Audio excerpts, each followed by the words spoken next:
quel capitaine pour piloter l'eurozone? L'idée de créer un super ministre de l'économie et des finances n'est pas nouvelle, mais les avis divergent sur les contours du poste. Deux visions s'affrontent, l'une très restrictive, l'autre plus fédéraliste.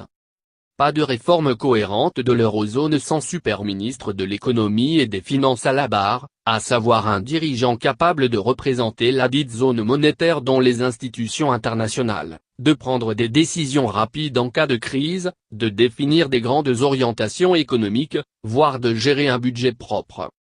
Un vrai capitaine, en somme, alors qu'aujourd'hui la gouvernance de l'eurozone est illisible. Est-ce le président de l'Eurogroupe, le commissaire européen à l'économie ou les dirigeants français et allemands, lorsque la situation devient trop complexe? L'idée n'est pas nouvelle.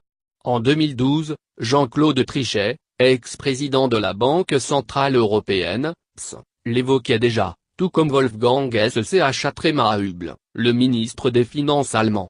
Dès qu'il s'agit d'entrer dans les détails du poste, cependant, les avis divergent. La vision allemande demeure très restrictive, le super ministre est surtout un super flic, chargé de la surveillance des budgets nationaux, qu'il pourrait récupérer aux dépens de la Commission de Bruxelles.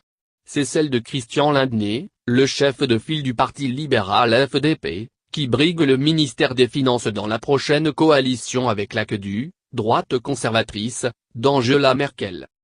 Le commissaire Pierre Moscovici ou le président de la Commission, Jean-Claude Juncker, nourrissent une vision nettement plus ambitieuse, plus fédéraliste.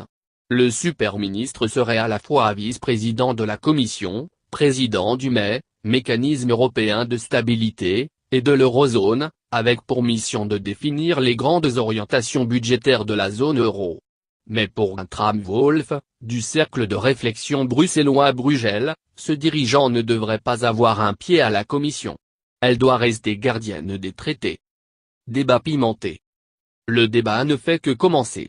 Il devrait être pimenté, car à ces questions institutionnelles,